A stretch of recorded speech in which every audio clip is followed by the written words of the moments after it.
The plan is no, there's no script here. So we just talk whatever comes up, and then Okay, you should never know. so great. Sounds good. so basically, the stories, our stories. So I'm also actually sitting in my kitchen as well. Oh yeah, but yeah, you can see mine in the back. Bit tidy, but oh well.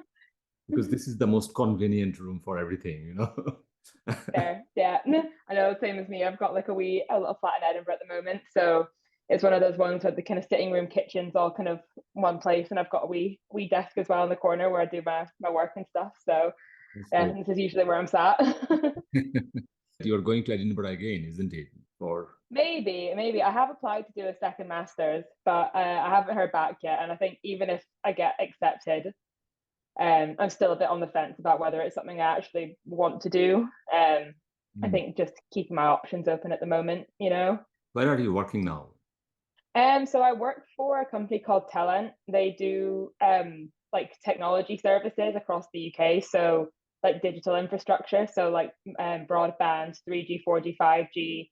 Then they even do things like rail services and then like traffic lights and stuff as well. So they cover quite a lot of like the UK's infrastructure. So I do planning work like for like town planning for them. So if you see like telecommunications masts on the side of road and stuff, I basically get the planning permission to allow them to build that there. So I've been doing that for about a year now.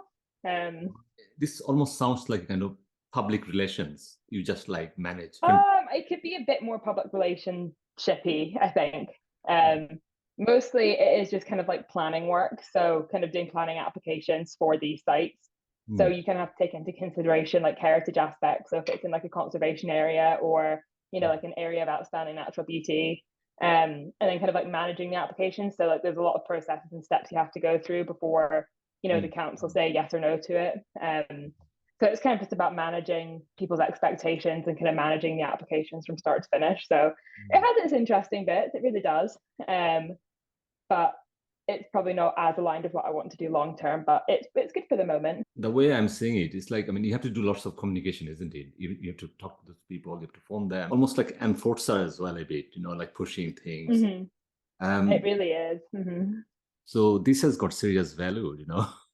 Yeah, it definitely does. I feel like the skills I'm kind of gaining from it have been quite beneficial because, as you said, there's a lot of communication that goes into it. So, we have to deal with the clients, so the people like you, O2 and Vodafone and stuff, Hmm. and their expectations, and then manage what we can practically handle, and then kind of being in touch with the council throughout the process as well, because obviously there's certain things that they'll like or not like, and kind of making sure that everyone's Hmm. happy with things as well. So it's quite good in that way, actually, kind of gaining those skills and expertise to kind of bring to jobs after having the kind of confidence to be able to kind of Hmm. email people and be on top of different applications, because we deal with hundreds at a time, so kind of knowing on the top of your head kind of where things are at certain points and stuff Hmm. like that. So yeah, no, it's been interesting, and Hmm. again keeping up to date with current policy. So the government will always come out with new Hmm. policy considerations and things that they want to achieve. So the UK government have telecommunications policy goals. They want a certain percentage of the UK to be 4G and 5G covered by, I think it's 2030 or 2035 or something like that. So, Hmm. it's kind of keeping up to date with relevant policy as well as it kind of continuously comes out. Um, so I don't know, it's quite good actually. Hmm. Tell me more about this job. I mean, how big your team is, like, and how many people work there? So the company itself is quite big. I actually originally started with a company called Harlequin, but they got bought over by this company Talent. So Hmm. because of the sort of buyout, we have grown. So it means that our resources have also gotten a lot bigger. Hmm. So things that we can accomplish kind of have grown as well. So, but at the moment, so my sort of planning team, there's only four of us at the moment. So we've got our boss, our kind of line manager, and Hmm. then there's kind of three of us who are on a similar level who kind of deal with most of the kind of, you know, gritty bits of the application and, dealing with councils and stuff like Hmm. that. So it's not a particularly big team, which I think is quite nice because it means we all kind of Yeah. know each other really well. And, we Hmm. all sit together, in the office and stuff like that. So it does really mean that we've come together quite nicely as a team, and we Mm. work quite well Mm. together. And if someone needs a bit of help, or one person's workload gets a bit much, you always know where to go to kind of get a wee bit of help, which is quite nice. Mm. Does it involve like commuting as well? You have to travel a bit, like go to places, talk to people. Not so much actually. A lot of it is done on Google Maps actually. So Google Maps is something that I use quite a lot, because it's kind of amazing how up to date a lot of Google Maps the pictures are, particularly in bigger places like London. But I don't do so much traveling. I have been down to London once, and I've been to a couple of places in Scotland just because they're close by. So, when we were checking out a site in Edinburgh, we went there for the day and kind of walked about and tried to kind of see things in person, just to kind of learn a wee bit more as well. Mm. Um, some other people travel a wee bit more, but there's not really much of a need to travel too much, particularly as I said, that Google Maps is quite a useful tool. So most of the time we can just use that. But um, yeah. So I wish there was a wee bit more travel, to be honest with you, but I can see why it is. It's kind of mostly desk based. Mm. So like in terms of like career progression, like in the worst scenario, if you stay here, where this can take you? So I think if I did stay where I am now, I think as I kind of learn a bit more about the planning system, I could potentially branch out into planning in other areas that aren't telecommunications based. So, Mm. my kind of team at the moment, we're currently looking at potentially breaking into electric vehicle charging points. So trying to do planning work for that, kind of getting them up in more accessible places on the sides of roads, and kind of seeing what that landscape would look like. And I think as well, now that we've kind of joined Talent, which is a bigger company with more money and connections and resources, Mm. then hopefully we could try and maybe break into get even further planning areas like renewable energy, or change of use plans. So like if someone wants to change a shop to like an apartment, or a Mm. barn to some sort of event space or something. So I think if I did stay, then I would try and learn to expand my skills into Mm. different planning areas, which could be quite helpful Mm. within the industry, because there's always stuff to plan. You need planning permission for everything, so there's always more to do and more to learn. So this is like kind of coming out of age kind of thing, like suddenly you are thrown into this like world, the real world, all those Mm-hmm. money, roads, Exactly. construction. Oh my God. I know, like kind of seeing it from the other side, like, from before, you'd see something go up near where you live and you think, oh, that's new. But now kind of doing it from the other side, you see how much work and time and energy just kind of goes into getting something that's even so small kind of put into the street, It's quite the mission. Since you have left the university, like in our university, Dundee University, like what was your original plan? Taking a year off, the masters.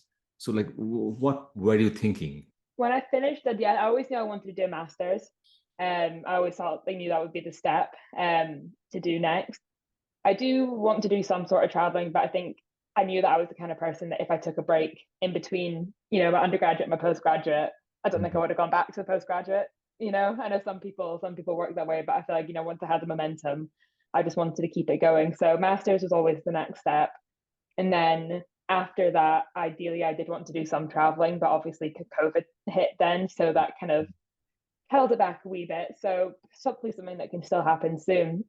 But kind of after the masters, I wasn't entirely sure what I wanted to do. I had a general area, that I kind of wanted to do something, businessy, corporate relations, that kind of sphere.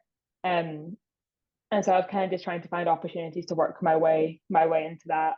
And I did take a year between finishing my masters and finding the job that I'm in now. So Mm. I think having that time was quite beneficial as well, to just kind of take your time, breathe a little bit, and then kind of figure out, Mm. wider plans as well. But yeah, no, masters after Dundee. That was always the plan, I think. I think I sent you reference. I mean, so you are more into the sustainable stuff now, isn't it? Yeah, yeah. So I would ideally like to work in an industry that, really does focus on renewable energy, sustainable business practices, ESG, things like that. Something that is sustainability focused, particularly environmental sustainability. Mm. Um, And I think doing my master's in international development was quite beneficial for that.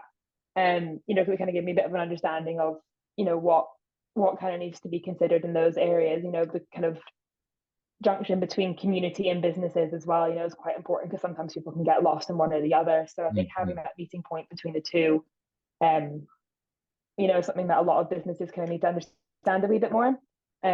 So wider goals, yes, something in those kind of areas, you know, sustainability, and again, kind of corporate affairs and sustainability. So something that merges the two Mm. ideally, but still trying to figure it out. I remember your dad used to work in the oil industry. Does it Hmm. still? Yeah, he's set Okay. to retire next year, I think. Okay. But yeah, he's still No, there. it's quite, I mean, will it be okay if I ask, like, some kind of, your personal understanding? Because, you kind of grew up in a kind of household where oil industry is a big thing. And also Hmm. it brings lots of good things for you, for your upbringing, everything.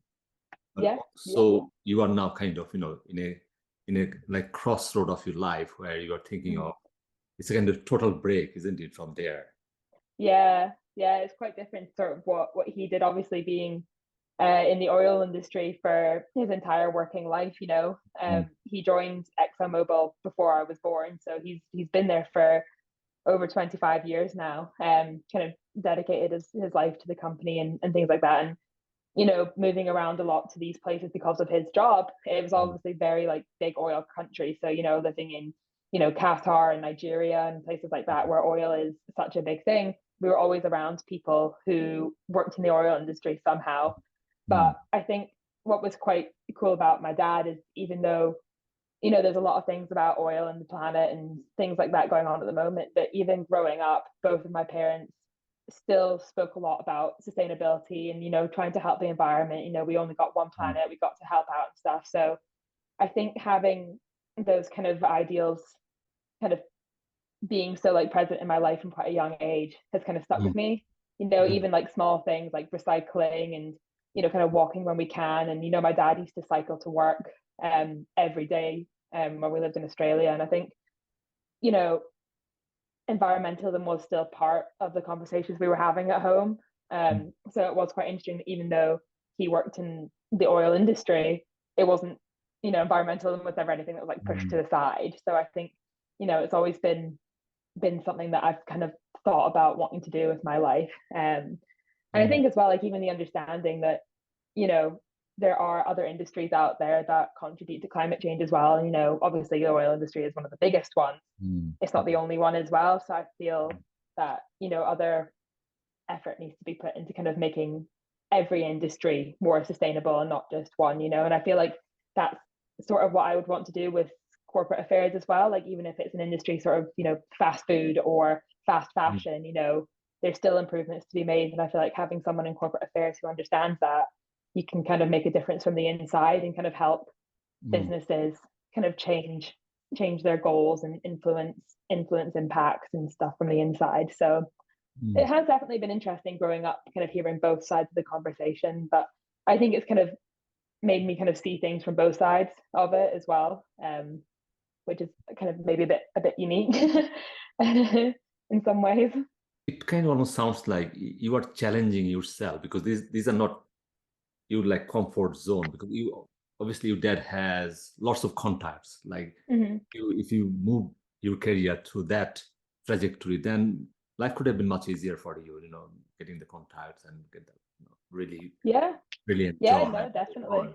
But you kind of like move away from that comfort zone. I mean, Hmm. I'm just wondering, as a like, I myself is a parent, so I always worry about my two daughters.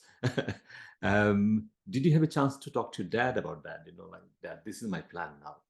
He always asks me about my career and what I want to do and stuff, and he's very supportive of anything I want to do, basically. And even as I said, I've been wanting to kind of go into sustainability and something to do with environmentalism for a really long time, and he thinks it's really great. You know, he's very supportive of it because I think he knows that renewables and the environment are going to be such a big industry in the next few years, you know, with all the kind of goals the Scottish government are setting and a lot of companies are setting their own goals internally. I think he knows that, it's going to be quite profitable. It's going to be a great industry to get into kind of from the start of it all. And I think he can see kind of being part of the kind of business sphere, he can see that, people are beginning to make these changes and have more conversations about this. So, he definitely knows that it's important. And I think he thinks it's going to be like a really good kind of career move to kind of get into something like that is just going to become booming, as it already is, So no, he's very supportive, which is really great. But at the same time, like in these fossil fuel industries, because they've got lots of money, lots of resources, lots of expertise, they might. I mean, their switch might be much more seamless, isn't it? They can just switch to green industry very quickly. Yeah. I mean, I'm sure it depends on the company, So some companies it's probably easier for others. I think if you're a company like McDonald's or Burger King, when your whole thing is meat and methane and cows and stuff, you can't just switch to salads and think everything's going to be okay. So I think, kind of making small changes where you can, or even large changes where you can, changing your transportation processes and, offsetting carbon and things like that. I feel like, there is ways to kind of help without ultimately changing your entire business model. But again, I feel like it's everyone's responsibility to do so. It's not just on the average person to, separate their cans from their glass. It's, on these big companies that are the ones who are ultimately causing the damage. So I feel like that's the kind of niche that I want to get into, is kind of helping these companies make changes where they can to help, have a bigger impact. Because I'm not following any kind of, like any strict like roadmap here, so I can jump back something else now.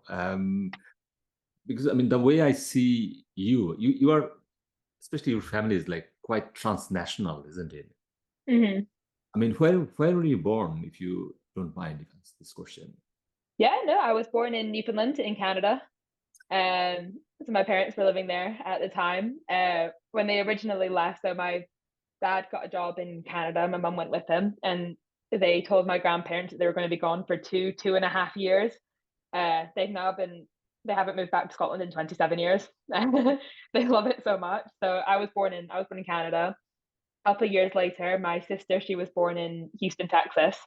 And then 6 years after that, my brother was born in Doha in Qatar. So we're all born in different places. So yeah, we have been quite a transnational family, which we've all been quite fortunate to kind of experience different places and cultures and stuff like that. And I thoroughly enjoyed that part of my life, and it's something I kind of want to do more of. Having a career that allows me to be able to do that would be great.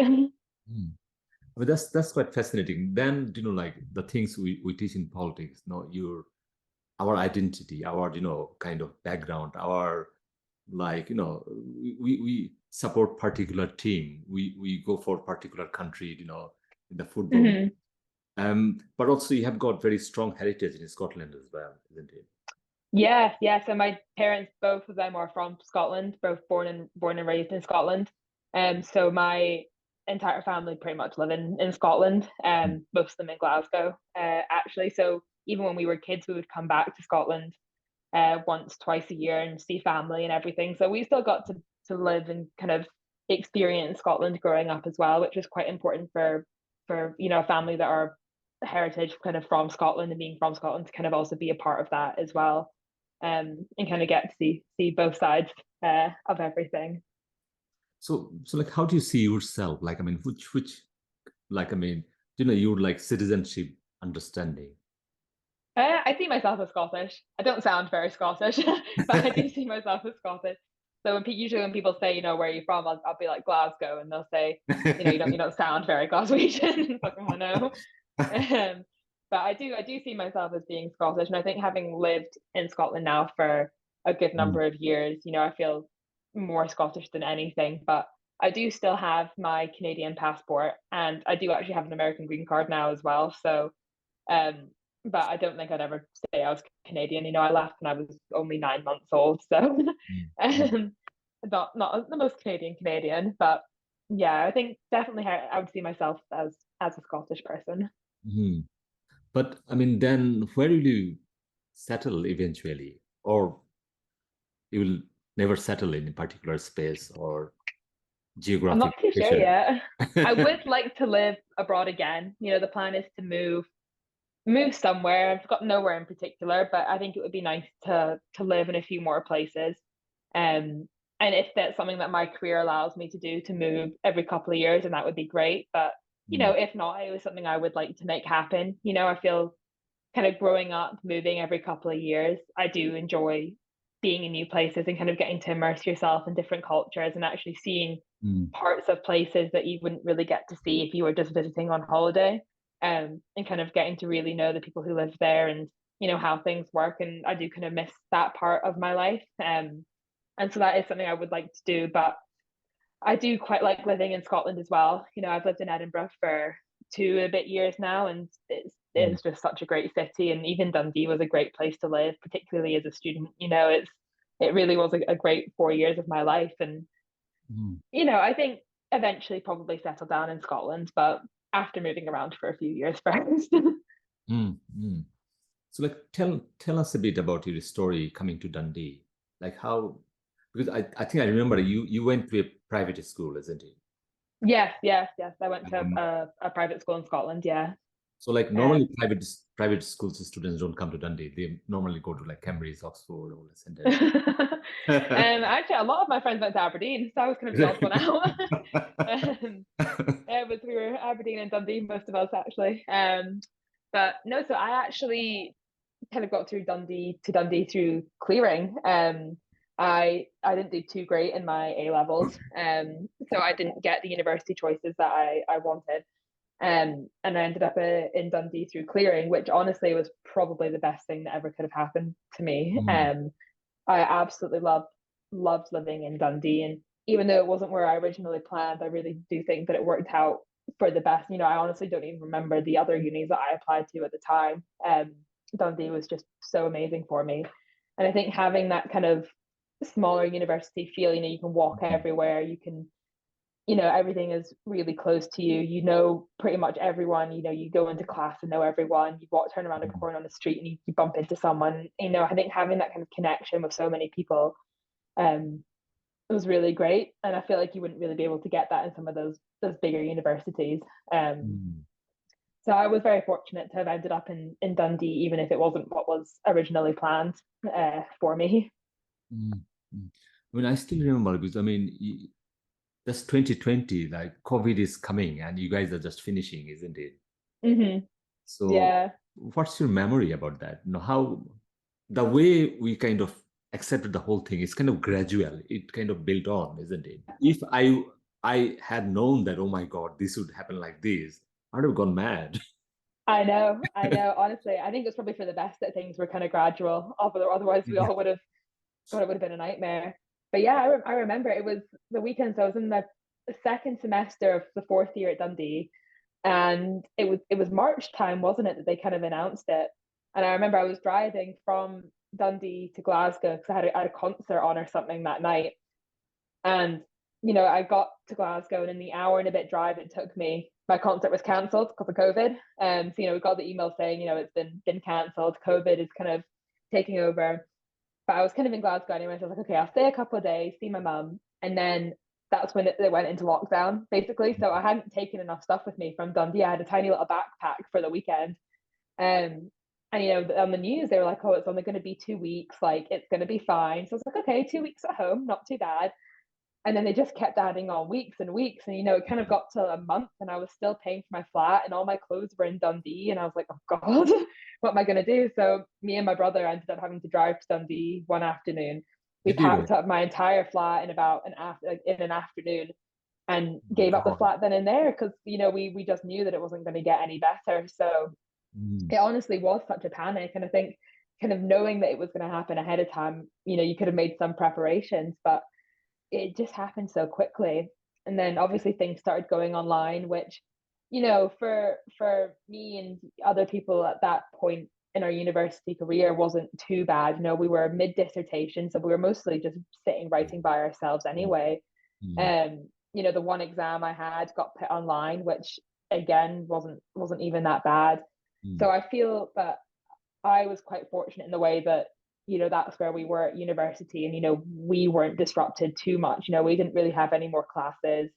Again, it was mostly dissertation. It was people who were in their first and second years that I felt a lot worse for. It really impacted them a lot more than it impacted me and the people in my graduating year. So I do feel a bit more fortunate in that way. Did you guys manage to come back for your graduation? No. Yes, the graduation was Or last year. Was it last year, the year before? I don't know. So we did have the option to come back for graduation. So they did put one on for us. But I didn't go to it. Because I had just had my master's graduation, a couple of months beforehand, and I was working at the point, so I didn't go to it. But I do kind of regret not going to it, because I feel like it would have been quite nice to kind of close off that chapter in my life and have the graduation. But I did make it to the grad ball. That was good fun. It's a great night. But I mean, you don't have any picture of like with your graduation gown and things like that. Not at Dundee. I've got one for Edinburgh. I did take one, so I kind of tried to roll because at this point, when I did my Edinburgh graduation, I didn't know if I'd be getting a Dundee one, so I did just try and roll them into one. If you're around, like for the next graduation, we can invite you to come to the campus, and then oh, that would be nice actually. Go and have a look around. Get you a come gown, back. and then If I get another picture. yeah, you must have a picture of your undergrad graduation. Oh, I know, I do, don't I? I feel like that's something you gotta get framed and put up on the wall. Each year during the graduation, I tend to go to the like reception and then meet the parents. So like one of my students actually got the best dissertation award this year, and wow, that's amazing. I was supervising her, and her dad particularly wanted to see me, who I am. Oh, that's nice. It's just amazing people. I know, it's so great. It must be so rewarding for you as well, knowing that your Yeah, students are accomplishing so much and getting these awards. That's really exciting. So it was really kind of because I was struggling with my like mental health a bit in the beginning of the semester. It was too much going on, like the COVID and then the university do all those restructuring every couple of years. And I thought, my God, I just felt like totally detached. So this is the first time I kind of went outside Dundee, like going to London, and I was really happy and meeting at least 4 or 5 my former students. I had a great time there. Yeah. So hopefully, in the next semester, I try to get back to my of the things. But I think the world has changed quite a lot, isn't it? After COVID, things actually changed. Seriously. Yeah. Yeah. I think it's definitely very obvious, kind of seeing things that people thought were going to be short-term things that have kind of stuck around, and whether that's for the better or worse is maybe still yet to be seen. And universities, like Dundee, kind of restructuring and not focusing so much on students, if they see that they can still make profit having things online and, trying to take away some of the experiences that are what made Dundee so great, things that changed in, teachings and at the union. And, you do kind of see these things happening and the kind of results that they're having on students and faculty. And, I think having their priorities altered like that in a way that doesn't ensure that people are having like the greatest time, and people are struggling, it does kind of say a lot about what they see as being important and what they can get away with. And I think that's quite a bit of a shame, and something that's maybe something that's a bit COVID related, seeing they don't need to put so much effort into student nights and things like that, and people be fine without it, and lecturers not needing the support and stuff because they'll be fine without it. It's like it's not particularly true, and I think just because people somehow managed like during COVID, which is still out there, and people were struggling during COVID, everyone was. And I think they're just kind of making excuses, and it's a bit of a shame. And not just in universities things are changing, but a lot more people are working from home. And I've seen that as well. The job I've got now, I work twice a week from home, which is great. I love being able to do both. I like being at home some days and work some days, but some of my friends, they started their full-time adult jobs fully online, and a lot of them have really struggled because kind of like at the university, they don't have the support there and they don't have the personal connection. One of my friends, she got a graduate role at a big kind of consultancy company 2 and a bit years ago, and it was all online. Everyone else was all over the country. She was in Scotland, and she really didn't have the support. No one was there to help her out. She didn't have anyone to talk to, when things were getting difficult or if she was stuck on something, and she just didn't really know where to turn to. And I feel things like that some companies and institutions are trying to keep going, doing things online and having things solely kind of virtually isn't as great as a solution as some people make it out to be. And I feel like it is important to be able to have the kind of personal connection, whether that's at school or at work, to help people feel welcomed and act like a unit. And I feel having that balance is important. But again, I feel like that's something that's come out of COVID. Working from home all week was never a thing before that. So don't really know if that made a lot of sense, but No. I think it's getting worse. Even if you talk about the bigger picture, I mean, the war happening in Ukraine, middle of Europe, lots of uncertainty, isn't it? So like everything is now happening now, the biggest show. It really is. And anything can actually happen. Anything can actually, I mean, the worst of the worst thing can happen. This is the end, perhaps, So like, I mean, every night I actually go to bed, just like have a quick glimpse of like the latest news because I know it's all depressing, isn't it? It's it worries never me. anything good.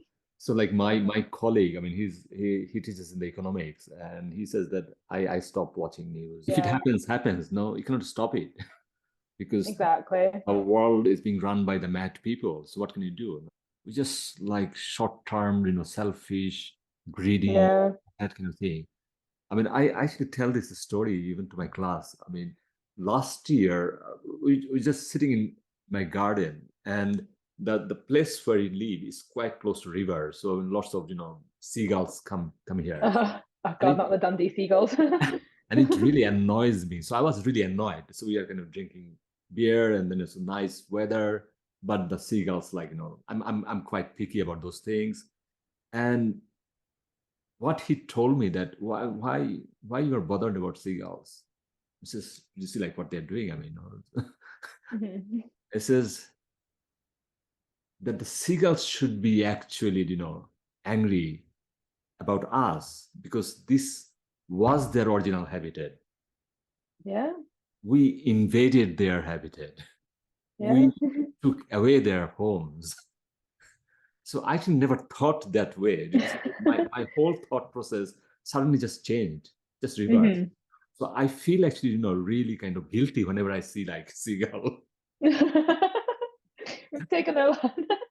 God, yeah, that is so true. Yeah, just kind of thinking about it from their point of view, because I guess they were here first. This is where so they now, nested and lived. Yeah. Now, like I don't feel, angry about seagulls. God, I wish I could feel like that against seagulls. One in Dundee, I always remember. I was leaving the Greggs in the Overgate, and I had my little pasty, and I had it like up to my mouth, and a seagull landed on my shoulder and just took it right out of my mouth. And I screamed. It was so good. It came out of nowhere, and I just screamed, and everyone just turned to look at me, and I was just like, "Oh no!"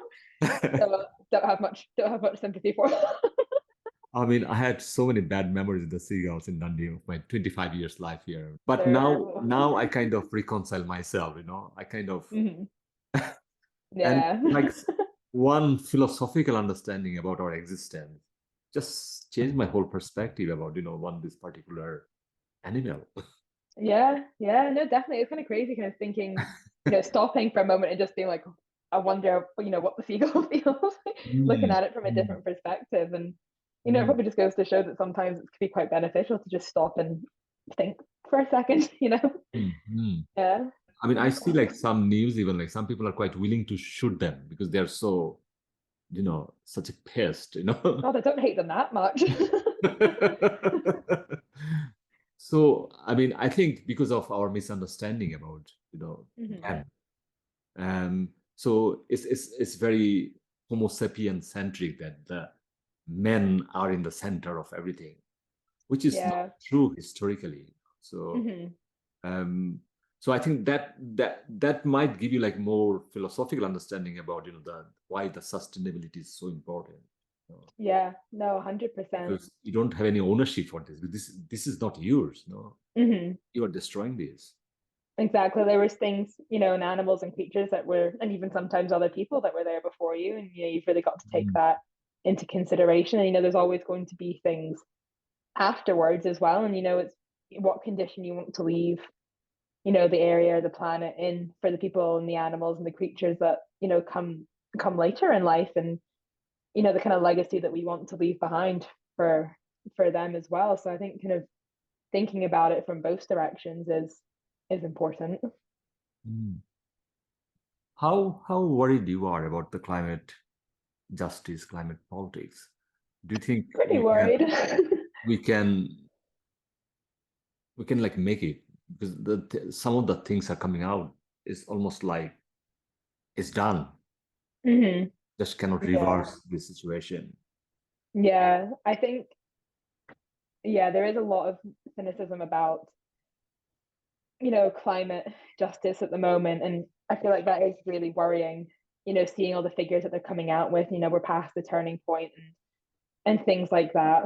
And I think as well, we have had the opportunity. We've known about climate change for so long, and the opportunity to make a difference has been there for a while. And for ages, everything was just talk. You had government officials and politicians just saying, "Oh, we're going to help," and not really actively taking steps to do so. And I feel like a lot more people are now, but it's almost too little, too late. So many governments and companies are, pledging to reduce carbon by this much or cut down on plastics by that much, and it's only kind of now that they're taking it a lot more seriously. Which better late than ever, I guess. There's don't want to help out when you can, but I don't know, I feel like now that it's becoming such a thing in sort of social spheres, it's on the news a lot more people are advocating for it. People, like normal people are kind of protesting for it a lot more, and you see it on the streets, and things like that. And again, all these figures are coming out that are quite worrying, so people are now kind of putting their heads up and realizing that what we have is an issue. But I do agree that we maybe have left it a little bit late, and I feel that is quite worrying, because it is obviously going to impact the progress that these, any policies or projects to reduce greenhouse gas emissions or to make meaningful change are going to have, because ultimately a lot of the damage is already done.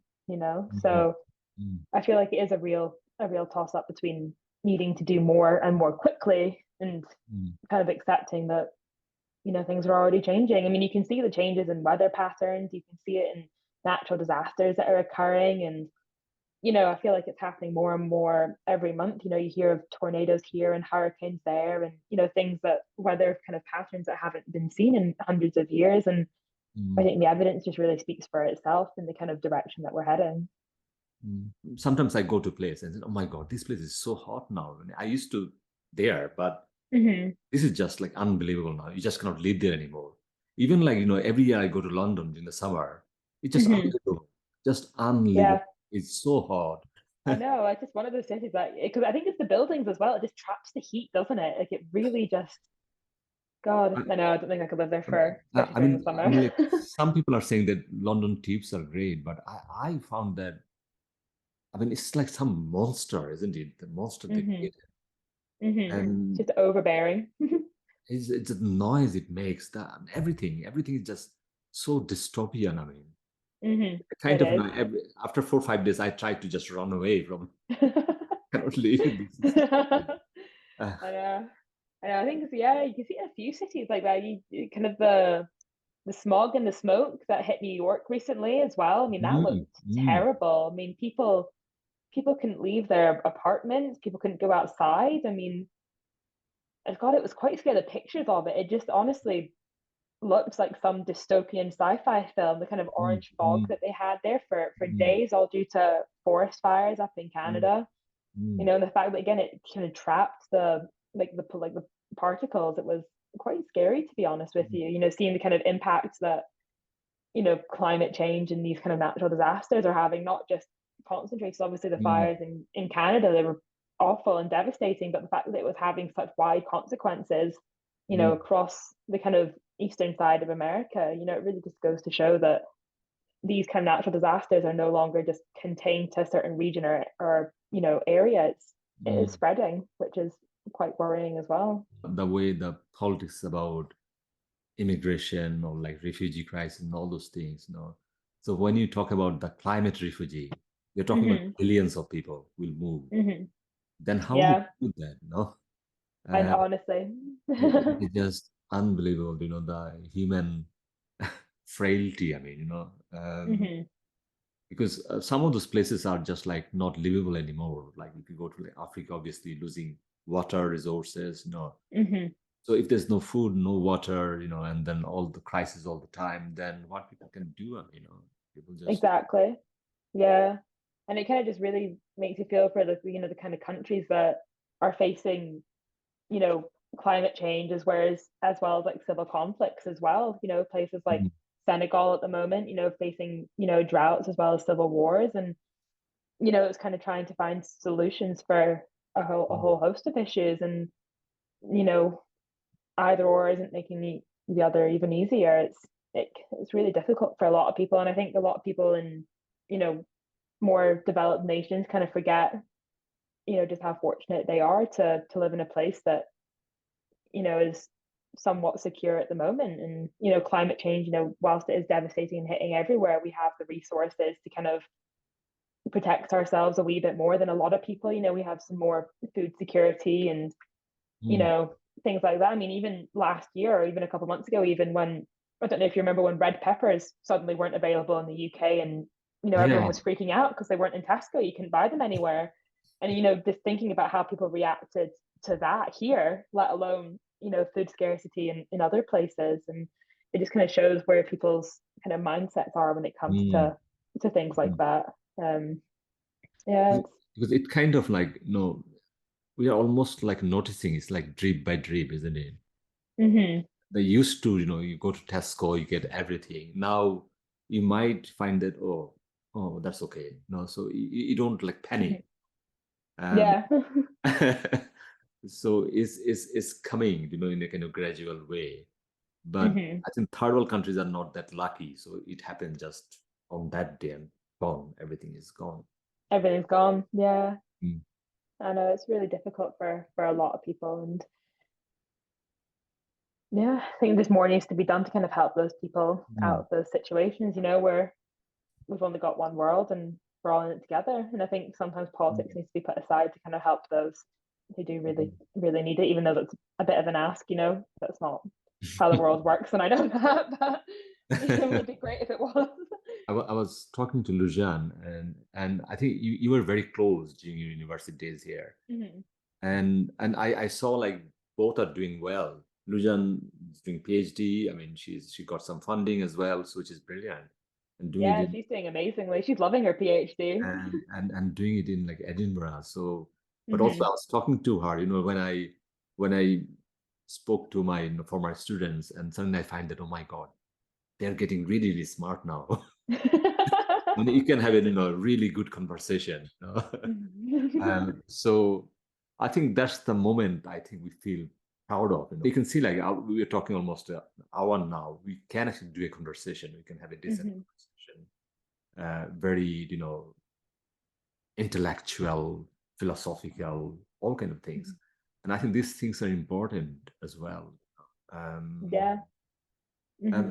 because I mean, one of the things you mentioned about how Dundee did to you, because I remember like you were involved in student magazine as well. You were one of the editors, isn't it? Yes, I was the current affairs editor Mm. during my fourth year there, which was also quite a fun position actually. I really enjoyed that because it kind of meant that I got to hear the opinions of people who a lot of the time weren't in like doing politics or anything related to that as a degree. Politics students did write articles and submit them, but it was really interesting getting to hear the opinions of people who don't do politics and people who, you wouldn't usually have these conversations with on a daily basis. And I feel like that's quite important as well, because a lot of people brought their own sort of ideas and opinions into things, which was really interesting. And I did like being the current affairs editor. Actually, it was quite refreshing. It was, a wee bit of responsibility, which was probably a good thing for me. And again, just kind of being able to open my eyes to other people and, new ways of kind of writing ideas in different medias, and being able to communicate these ideas in a way that can, reach larger markets. And yeah, it really was just great. If anyone who's listening is thinking about going for it, they definitely should. Or even writing an article for the Magdalene. It really is a great magazine. I thoroughly enjoyed my time there. Because like these are the extra bit. I mean, you always need to get involved, because sometimes only education is not everything. Your the social skill, that is skill, this is skill. And I think the way I saw both of you, really kind of more or less like, I mean, immerse yourself into that mass and then try to enjoy the moment, but also learn lots of things, and also like challenging new things. Like becoming an editor is quite a responsible job. I mean. Yeah. It was quite a lot of responsibility, and luckily I did have Lejeune with me. We co-wrote an article together, which was quite a fun one. We co-wrote one on the dangers of student gambling, which was quite an interesting piece. Yeah, we kind of saw that a lot of kind of gambling companies would try and advertise to students, and we wrote an article, a kind of think piece about how that could be a bit dangerous to people, especially if you're starting out at uni and you get SAS and you maybe have a bit more money. And kind of we tried to kind of talk to a few students and do a bit of research into kind of statistics on student gambling. And I don't remember them exactly at this moment, but again, it was something that is very relevant to student life and something that's happening across the UK. And whilst it's not politics focused, it was current affairs, things that were happening to the student body, and we thought it was important to report on. So it was quite enjoyable actually writing a piece together, and kind of bouncing ideas off of one another, and kind of developing the article for that. So we did have a good time kind of writing that one together. But it shows like, suddenly you are young, you come to the university, and when you are exposed to these kind of vices, people can, yeah, I mean, it's easy to get into. Again, you kind of like the gambling, you come into the environment, and a lot of people come straight out of high school, they're 17, 18 years old. They've moved to a new city for the first time, and you do get introduced to a lot of these things, but you maybe wouldn't at home, and you think, wow, I've got this freedom, everyone's doing it, everyone's getting involved. And I can see how it would be easy to kind of fall into that. But I think there's trying new things, some things are good to try and, to do for yourself and learn lessons from, but, there's probably other ones like drugs, but probably not as good. So I think maybe find the balance. Yeah, kind of going back to the gambling one, when I first turned up to Dundee, we went to the Grosvenor Casino one night after a night out, and I tried my hand at blackjack and I was so bad at it. I think I lost like £15, and I was like, no, that's enough. I'm done. It's probably a blessing that I was immediately terrible at it. I think if I'd won something, it maybe would have been a different story. But the fact that I lost, I was like, nah, I don't think I went back there, to be honest. So no, like, I mean, the way I see it, because I mean, it's like human vice, isn't it? If you're into this kind of vice, I mean, you will not get anything from it. It's yeah. kind of addiction, isn't it?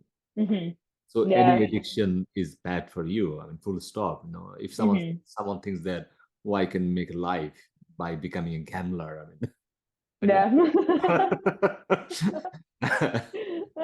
because the whole idea is it's not about gambling or making money. It's just a kick you get from yeah. from that addiction. Yeah. It's nothing Exactly. else. It's just how you feel doing it. That's So you're not doing it for winning or losing. You just need that for your something. yeah. Just get high. I mean, in like 5-10 years time, I mean, where you are seeing yourself, do you think? I mean, 5-10 years time. or do you think you will go slow? You are, because you're fine. You are not struggling with anything, but also time is in your side as well. You guys are very young, lots of time. So more, yeah, see like what works, like what makes me happy, that kind of thing. Hmm. Yeah, I think I do kind of want to focus on what makes me happy, definitely. And I do kind of want to solidify my career in something that is sustainability and corporate relations focused, but I don't have a set career plan. I've never been good at, saying, 5 years time I want this certain position or Mm, I want mm, to be mm, here.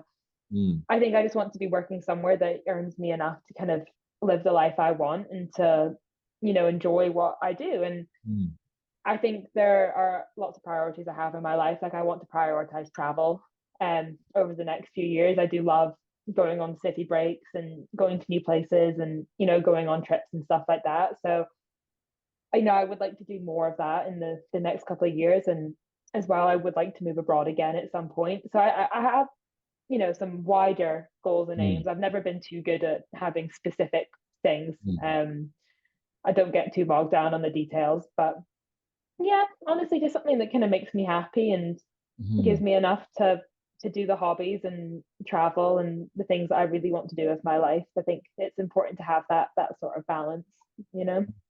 Mm. Are you still reading stuff like, I mean, in your free time?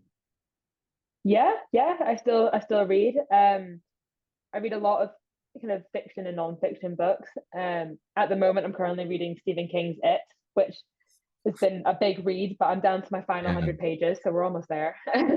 I try and read the news as much as I can as well. I read the New York Times and BBC, and I try and keep up to date with kind of what's happening in the world as much as I can. But sort of like your colleague, it can be a bit depressing sometimes. And Mm, if I read something that's kind of particularly heavy, I'll try and find something that maybe is a little bit nicer to try and balance it mm, out a wee bit. But and every so often I do try and read academic articles just to kind of keep the mind sharp mm, and see what people out there are saying. But it has been a while since I've done that. But I think it is just important to keep mm, reading and kind of learning as much as you can. And I do try and actively take time in my day to read something, whether that be a book or an article or mm, something along those lines.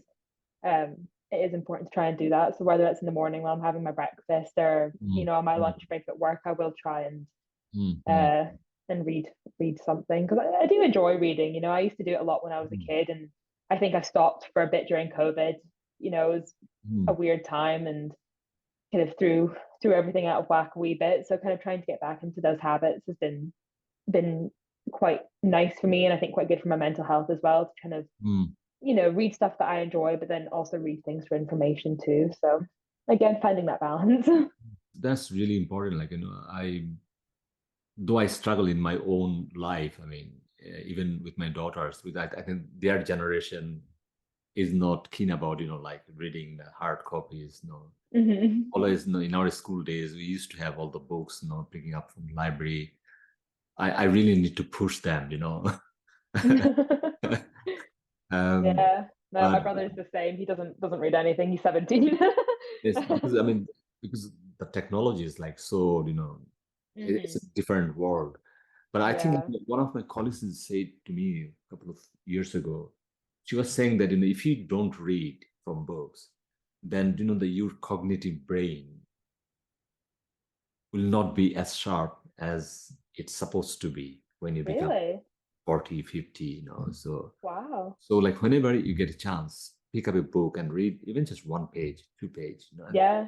without that cognitive, rational brain, Hmm. life will be like just like, I don't know, something else. Yeah. I think um, it's quite interesting because even kind of during COVID, before I would go to bed, I would sit and scroll on my phone or I'd sit and watch something on my laptop. And, after a while, it just meant that I was up till, two, half two in the morning, just lying in bed, just mindlessly scrolling on my phone. And oh, again, the sort of last year and a bit, I've tried to make the kind of conscious effort to read before bed. And mm, honestly, it has helped so much being able to just kind mm, of read for 15, 20 minutes and then just kind of immediately fall asleep. I feel a lot more well rested. And I think mm, it kind of separates you from your phone and from technology a wee bit. And I think yeah, that's quite important as well. And mm, mm, um, being able to, as you said, it kind of again with your cognitive function and kind of winding down at the end of the day and things like that. Because scrolling on my phone at that time was just not doing me any good whatsoever.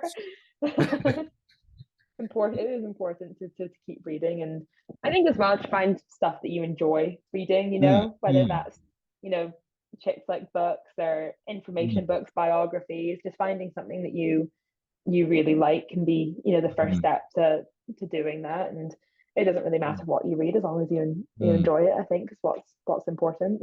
mm, mm. What about you? What are you reading at the moment?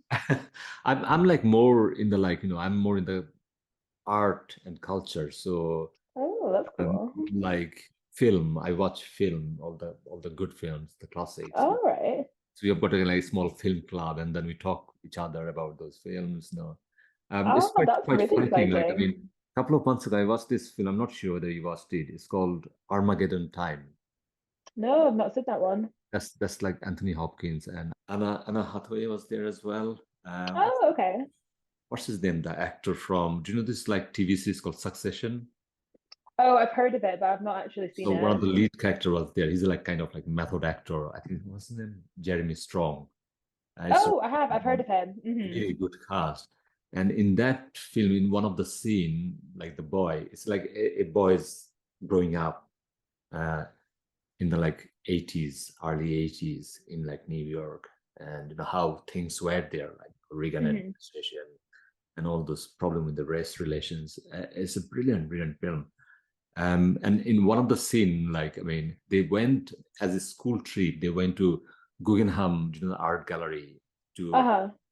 to see some of those like great paintings. And one of the paintings they showed in this film is this like Russian painter called um, Kandinsky. I can't pronounce his name properly.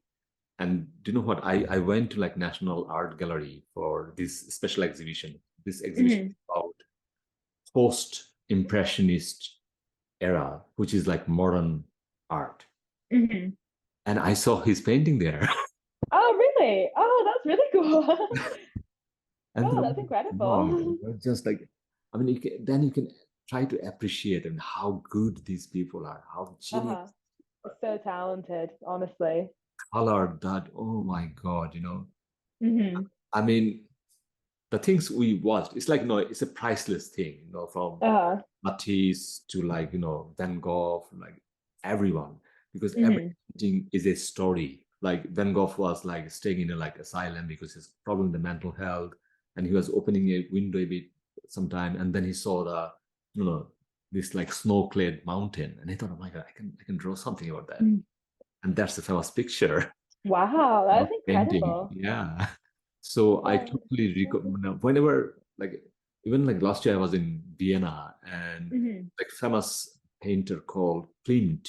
So he has got Hmm. amazing, amazing paintings, and the Vienna has got the best collection of it. I know that's a great place for an art lover. Yeah. So like one advice I'll always give my student, whenever you go to places, try to find that, any art gallery there. Try Hmm. to see those things. I mean, and so Yeah, last year I went to I think there was a showing, I think it was French Impressionism hmm, at the National Gallery in Edinburgh, and me and my yeah, boyfriend went along, and oh, it was incredible. There's all the paintings, I and I I went there as well.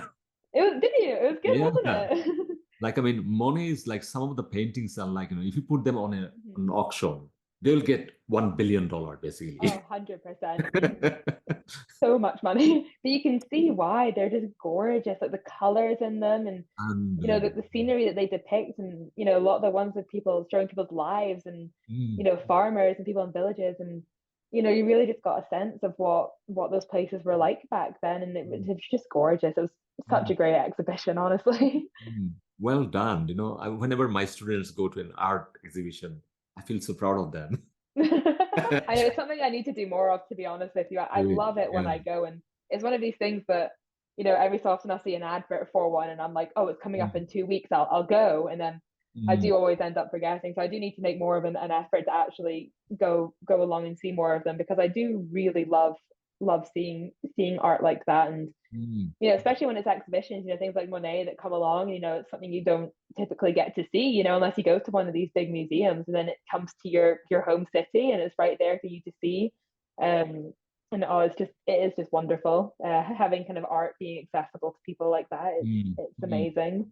mm, Um, but no, I do love it. I do love the story it tells. I know we've got a painting in our house. I don't remember who it's by. It's not like a famous one or anything like that. It's just a kind of Glasgow-based artist, and it's this big long painting that we have, and it depicts um people who worked on the docks in Glasgow, it's like in the mm, mm, shipyards, mm, mm, you know, in the kind of 30s and 40s and stuff like that, and walking down a street, and it's all in black and white. But my granddad was one of the people, and the street it depicts like a street that he would walk down even every day to go to work. And so, you know, it was really personal to our family, you know, having, mm, you know, art that depicts something that, you know, someone in our family at some point lived. It's an mm, experience that they went through. And now, you know, mm, someone's taken that and made it into art to keep that kind of history and legacy going. And, you mm, know, I feel like having things like that is really important because it does kind of help to continue to tell people's stories and get people interested, you know, in the past, especially if it's the past in a place that you live in or know a lot about, and, you know, you're mm. from there or live there. You know, it's interesting, and it's quite fascinating to have these kind of pieces, um, you know, available to the public. Clyde Bank, isn't it, the dockyard? Hmm. Um, Yeah. there's lots of political history behind that. You know, these people fought back against the Hmm. ruling class, against the government, against the state. I mean, my PhD supervisor actually, his dad also grew up in the Clyde Bank. Oh, Clyde, really? Oh, that's yeah. cool. So he was talking about. I did a podcast with him, and he talked about his those like childhood. You know how Glasgow was during that time. So Hmm. involved. Uh, Yeah. but Glasgow changed quite a lot. But also there's a north-south divide within Glasgow. Yeah. So the rich Hmm. lives one part and the poor lives other part. And Yeah. then you can see that suddenly life expectancy just dropped 20 years if you cross the road.